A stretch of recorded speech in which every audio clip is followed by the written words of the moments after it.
Guys, it's me Ayush Kashyap. Welcome to my new blog. और भाई, ये ब्लॉग मैं इसलिए बना रहा हूँ जो आज 14 फ़रवरी है। आज के दिन हम लोग ब्लैक डे मनाते हैं, हम इंडियन। बिकॉज ऑफ पुलवामा हमला हो गया था और हमारे बहुत सारे आर्मी के सोल्जर शहीद हो गए थे। तो ये डेली ब्लॉग की तरह, सॉरी मतलब पैसा ब्लॉग की तरह, मतलब डेली का पूरा चीज़ नहीं दिखाऊंगा मैं। बस मेरे जो सर हैं, अविनाश सर, मॉडल ट्यूटोरियल के डायरेक्टर, वो थोड़ा सा कैंडल और श्रद्धांजलि देंगे हमारे सोल्जर्स को। और बस वहीं पे जाऊंगा, मैं ज़्यादा कुछ नहीं बताऊंगा। ये ब्लॉग बस अपने उन सोल्जर्स के लिए और अपने आप लोग के लिए कि ये 14 फ़रवरी को ये फालतू चीज़ वैलेंटाइन नहीं, ये हम लोग का ब्लैक डे है।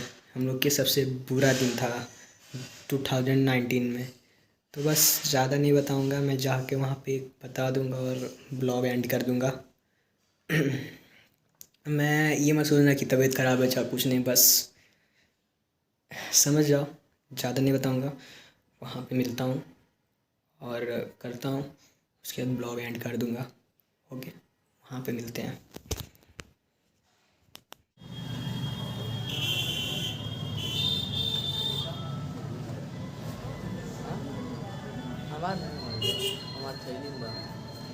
अभिषेक, हेलो, जला दो।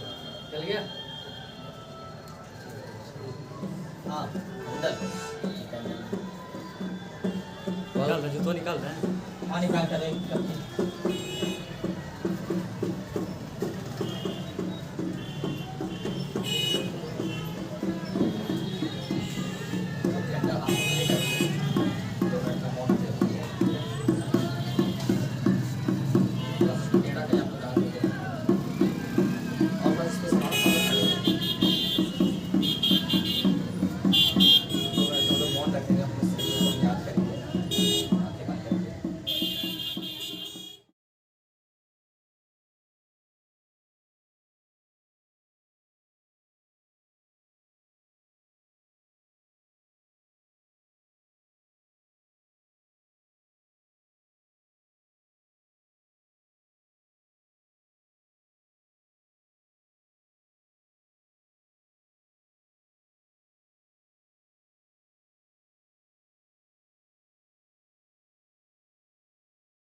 हम लोग।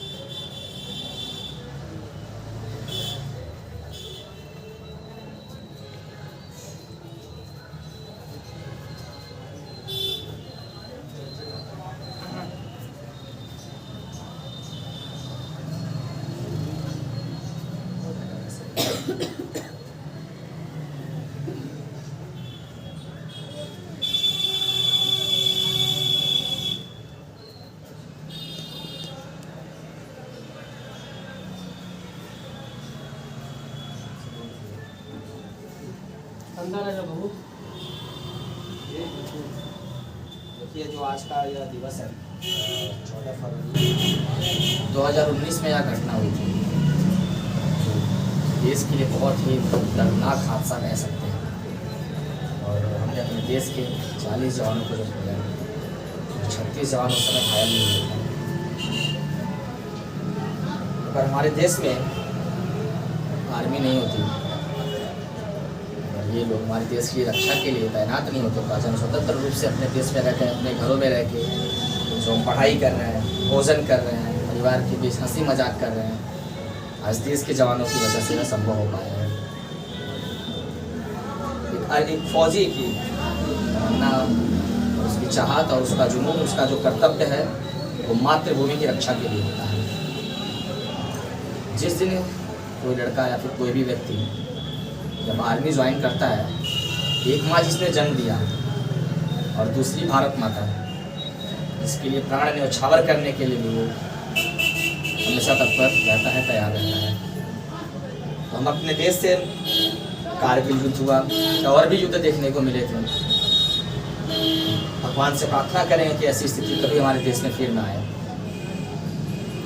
एक माँ जब अपने बच्चे को देश घर से बाहर भेजती है, ठीक है, और जब बच्चा घर से बाहर जाता है देश की सेवा के लिए, माँ से वो यही कहता है कि घर तो वापस आऊँगा, या हंसते हुए आऊँगा या फिर तिरंगे में आऊँगा। हमेशा आप लोग हमारे देश के जितने भी फौज के जितने भी संगठन हैं, जल सेना, वायु सेना, थल सेना, आप सबका सम्मान करें और अपने तिरंगे का भी सम्मान करें। 14 फरवरी को खोया, कुछ माँ तो अपने बेटों का बस टुकड़ा उनके वहाँ पहुँचा था, पूरा शरीर नहीं। ये आगे आने वाले समय में भी हमें याद आता रहेगा आज का दिन। कुछ लोग तरह तरह के समय में बिजी थे, तरह तरह की चीज़ों को लोग मनाने में व्यस्त थे, लेकिन हम आपसे बता दें कि आप हमेशा भारत माता का सम्मान करें, अपने देश का सम्मान करें, अपने मातृभूमि से प्रेम करें, और अगर कोई इससे गद्दारी करता तो उसके खिलाफ आवाज़ उठाएं।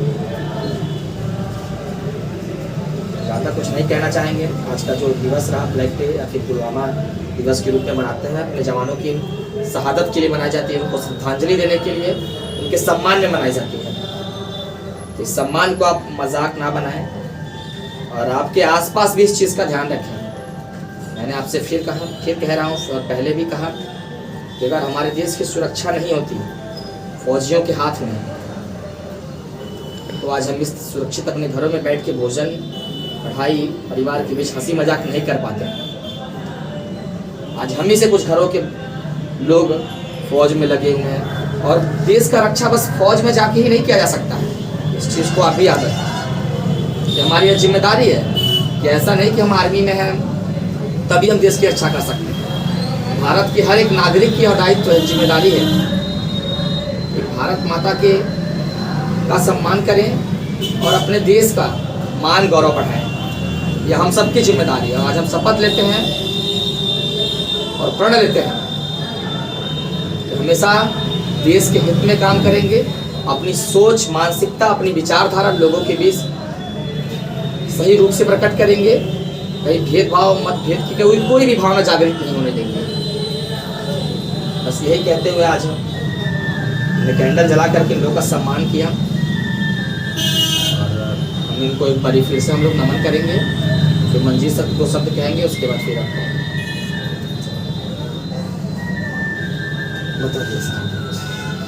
बहुत बहुत धन्यवाद सर। आज इस कार्यक्रम में उपस्थित आप सभी लोगों का बहुत बहुत आभार है मेरी तरफ से कि कुछ पल निकाल करके इस श्रद्धांजलि कार्यक्रम में यहाँ पर सभी उपस्थित हुए। आप भली भांति परिचित हैं कि हम लोग यहाँ पे उपस्थित हैं। आप सबको पता है कि 14 फरवरी सन 2019 को ये पुलवामा अटैक हुआ था। ये एक जीता जाता उदाहरण बता सकते हैं, पड़ोसी मुल्क की कायरता का सीधा साधा उदाहरण था, जिसने कभी भी भारत के ऊपर खुल के वार नहीं किया, सामने से वार नहीं किया। इसे एक तरह की कायरता ही कही जा सकती है कि पीछे से वार करना। सन 65 का युद्ध हुआ हो, 71 का युद्ध हुआ, या फिर कारगिल युद्ध की बात करें हम, तो हमेशा छिपकर से पड़ोसी मुल्क ने कायरता के साथ वार किया हमारे ऊपर। कभी उसकी औकात नहीं हुई कि सीधे से वार करे, सीधे वार करने की औकात नहीं हुई आज तक उसकी। आज हमारे देश के वीर सैनिक हमेशा इस बात को सत्य घोषित करते चले आए कि पृथ्वी कभी वीरों से खाली नहीं गई है, कि भारत देश हमेशा से महान रहा है, तो यहाँ पर वीरों की कोई कमी नहीं है। सन 62 में भारत चीन युद्ध की बात करें तो मेजर शैतान सिंह का आप लोगों ने नाम सुना होगा। बड़ी बहादुरी के साथ उन्होंने लड़ा था। भले ही युद्ध भारत हार गया, लेकिन उन्होंने भारत माँ के शान को कम नहीं होने दिया।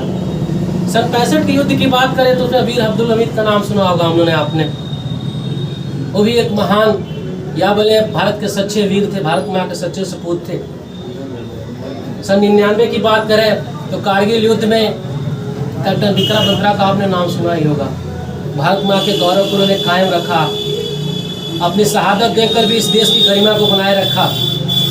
तो आज इस कार्यक्रम में बस मैं इन्हीं वाणियों के साथ अपने विराम देता हूँ। अब आप लोगों से ये अनुरोध है या फिर आप समझ लीजिए कि आप लोगों की ये जिम्मेदारी है, देश के प्रति कर्तव्य है कि जो हमारा कर्तव्य है देश के प्रति, हम उस कर्तव्य को बनाए रखें, अपनी गरिमा को बनाए रखें, कभी देश का नाम झुकने ना दें। इसी वाणी के साथ मैं विराम देता हूँ। जय हिंद, जय Bharat.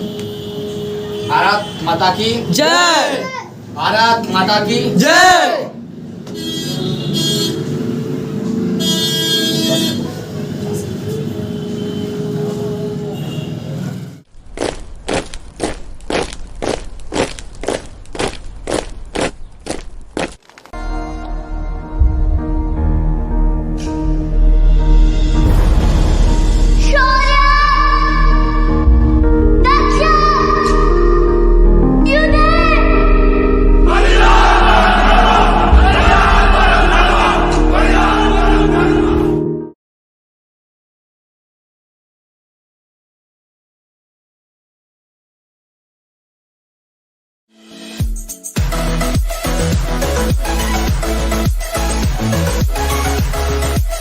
We'll be right back.